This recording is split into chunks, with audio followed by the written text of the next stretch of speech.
Chairperson nga ng Bayan muna, Attorney Nery Colmenares. Good morning po, Attorney. Hi, good morning, Cha. Good morning, Ted, at sa lahat ng viewers ninyo.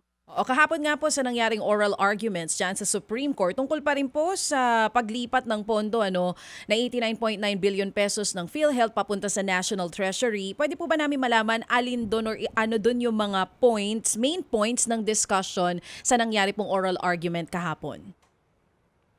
Well, ang kuha ng naming petitioners doon sa interpellation ni Justice Javier, una, may malaking pondo palang kulang ang PhilHealth.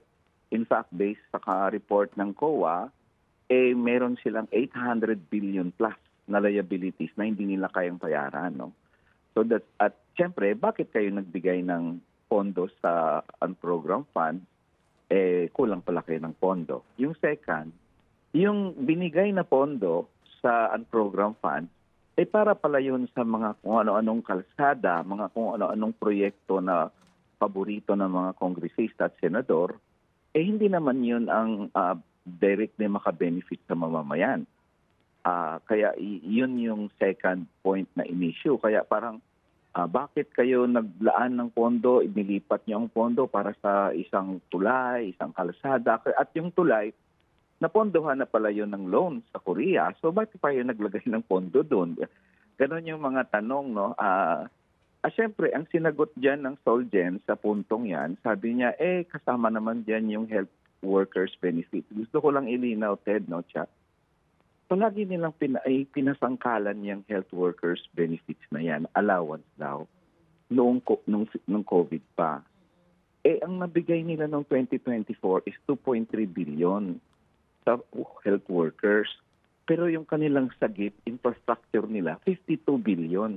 So tinatago nila ang mga pork barrel nila, kunyari, para sa health workers.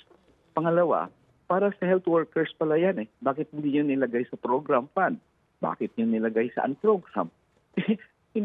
Ilang beses na nila nilalagay sa unprogram funds ang benefit sa health workers, kaya hirap pondohan yan eh. Kasi nilagay nila sa unprogram fund, ilagay nyo kaya sa program para siguradong nasa budget. So that's the second aspect kahapon. At syempre, yung third aspect, kung sakaling manalo kami, kung sakaling manalo ang petitioner, and unconstitutional nga ang paglipat ng pondo mula sa PhilHealth at iba pa, papunta sa unprogram fund, pwede bang utusan ng Korte Suprema ang gobyerno na ibalik nyo ang pondo sa PhilHealth, yung kinuha nyo? At yun ang, at least sa petitioner's point of view, yes, yun nga ang essence na issue namin, na ibalik ang pondo sa PhilHealth kasi mas magamit yan ng mamamayan. Lalo na siniro subsidy nila ang PhilHealth nitong 2025. Oo. Ito po mga points na binanggit ninyo, kagaya nung fully funded na ng export-import ng Bank of Korea, yung mga tulay. Nabanggit nyo rin po na yung inailipat yung pondo sa program appropriations. Ano po ang implications nito sa posibleng maging desisyon kung sila mismo nagsasabi na yung pinaglipatan nyo may pondo na at bakit nga inilipat doon sa unprogram appropriations? Makakaapekto po ba ito doon sa integridad ng pondo ng PhilHealth na dapat nga po sana nakalaan? Sinasabi din ito kahapon ni Justice Amy Javier na dapat nakalaan para po sa kalusugan ng mga Pilipino. Lalong napalakas, no? Lalong napalakas ng kahapon kasi hindi nila nasagot fully yun eh. Na ang pondo pala doon sa mga katulad ng tulay, yung Panay Guimaras Bridge, na alam mo, funded na yan, may loan na yan eh. So double whammy tayo dyan kung baga eh. Parang nagbigay na ang Korea ng loan sa atin, babayaran na yan ng mamamayan, di ba? Pangalawa, meron pang pondo na naman doon sa program appropriations. Actually, yan yung ko diyan sa inyo, Ted, at siya. Aralin niyo yung program. Marami silang nilalagay na foreign assisted project. Mga loans ang karamihan diyan. Ang may information talaga kami, huungkatin namin yan later on, na marami sa mga foreign funded projects na dumating na ang loan 1 to 2 years ago. So bakit niya nilalagay sa program fund? Para ma-bloat? Anong purpose nun? Hindi ba nag-double appropriation tayo diyan kung baga? Kasi ah, nilalagay nila ngayon yung pati yung government counterpart. So ang punto ko lang ganito, pag fully funded na yan, kukuha ka ng pondo sa PhilHealth para i-fund yung napopondohan na. Pero ang mga beneficiaries, walang pondo. Kasi ito there are two sides here. May direct contributors, sabi kahapon. Yun yung mga nagbabayad ng premium. Okay. Yung mga employees, workers. May indirect contributors. Ito yung mga senior citizens, yung mga indigents na hindi nagbabayad, hindi makabayad ng premium, so gobyerno ang nagbabayad, subsidy. Ngayon, pag siniro budget mo ang PhilHealth, saan kukunin yung premium ng mga senior citizens? Nang mahihirap, wala. So ngayon, ang PhilHealth, maghanap siya ng pondo para tustusan yung mga senior citizens at mahirap. Di lalong lumaki ang liabilities ng PhilHealth. Lalong na bankrupt, kung baga, bankrupt na nga kahapon sa punto na kulang ang pera nila. Tapos babankrupin mo pa by zero budget, di ba? So, lalong nabaon sa yung PhilHealth, and to think, pupunta lang naman pala sa mga favorite projects ng mga congressman at mga senador at kung sino pa mang may pork barrel dyan sa budget.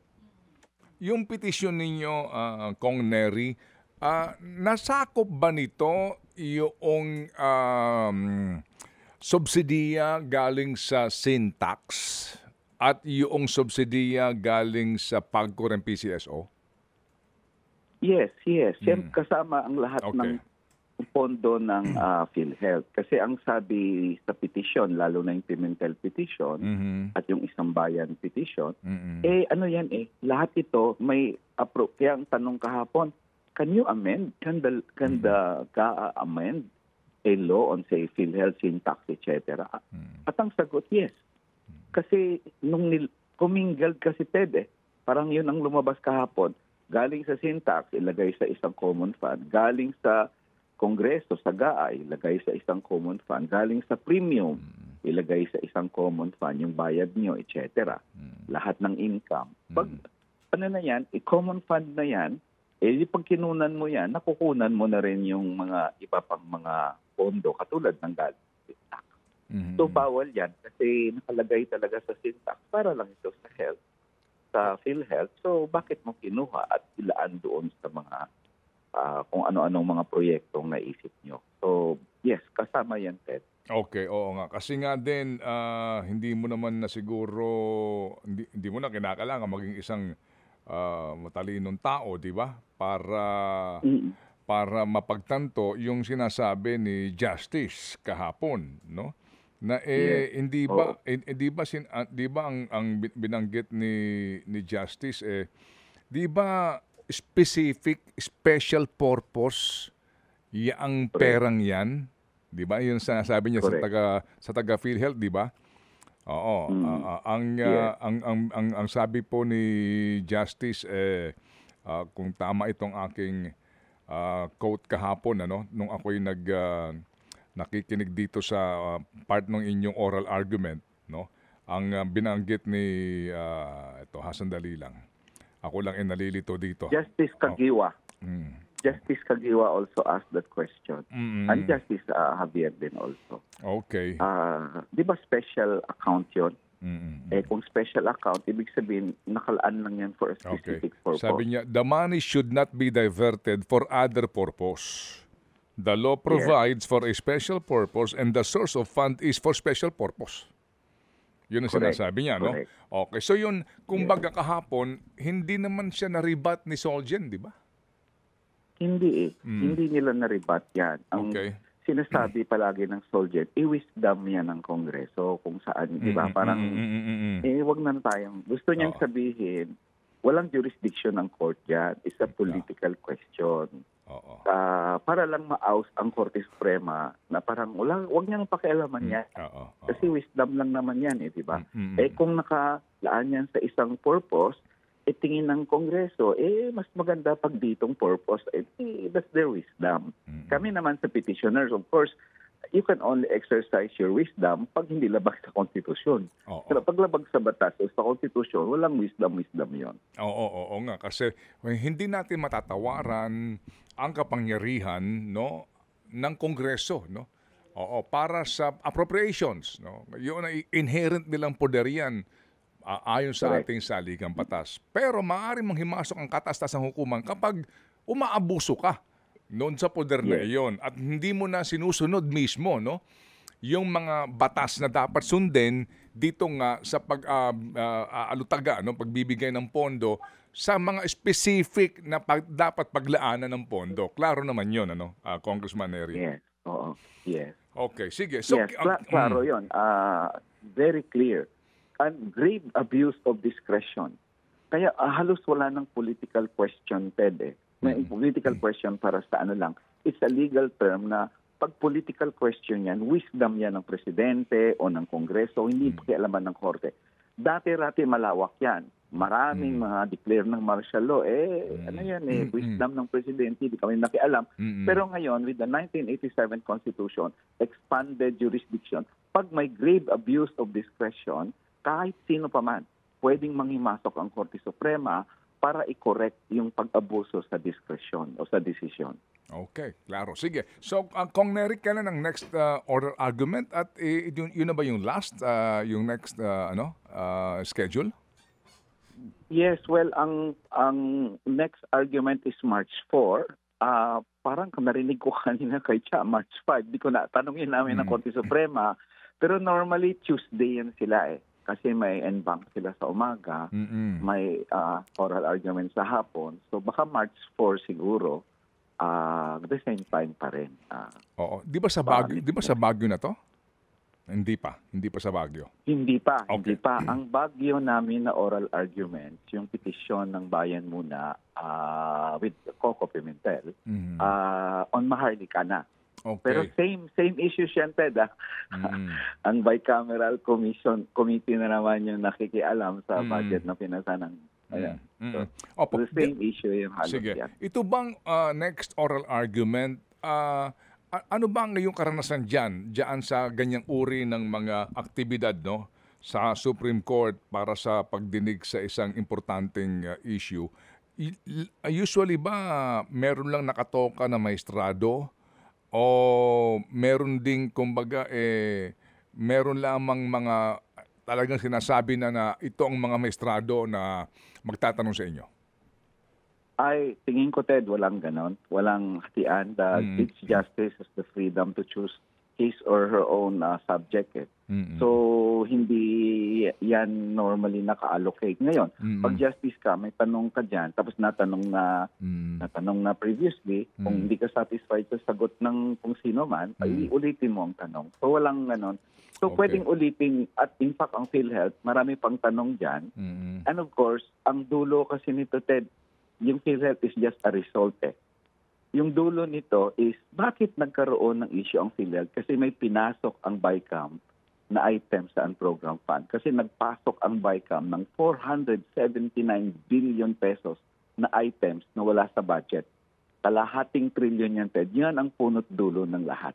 Yung PhilHealth, epekto na lang yun ng mga pinasok ng BICAM.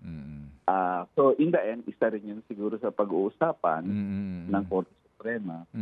Pag na-declare yung sa petition kasi ng bayan muna, pag na-declare ang insertions ng bicameral committee ay unconstitutional, everything that stems from it, yung PhilHealth, yung DOF circular, everything is void. Ang parang kumbaga original sin yung nagpasok sila na wala silang poder sa budget ng mga ganong item. Oo. Ang issue rin dito, yung sumobra, kasama yung program appropriations, kaya sumobra na mismo yung lahat, yung kabuuan ng budget, doon lamang sa ipinanukala ng Presidente? Yes, sumobra siya kasi 281 billion ang unprogrammed fund ng pinasa ng Presidente. 281 billion ang pinasa ng House, 281 pinasa ng Senado. Pagdating sa BICAM, naging 747 billion. Yes. So nagdagdag sila ng kalahating trilyon na items halos. wala doon sa budget. So Okay. that's the other issue. Ayun, yon. Sige. So, antabay tayo at muli, salamat ng marami sa inyong sakripisyo. Kami nagbibigay sa inyo ng pagkilala dito, hindi lang kayo, sa lahat ng mga petitioners dito para sa napaka-importanteng isyong ito. At salamat din at hindi humuhupa ang inyong damdamin, ang inyong kaisipan, ang inyong lakas para sa gantong uri ng isyong pambayan. Salamat, Kong Neri. Maraming salamat din, Ted, at sa inyong lahat. Thank you. Salamat na marami. Si Chairperson po ng grupong Bayan Muna,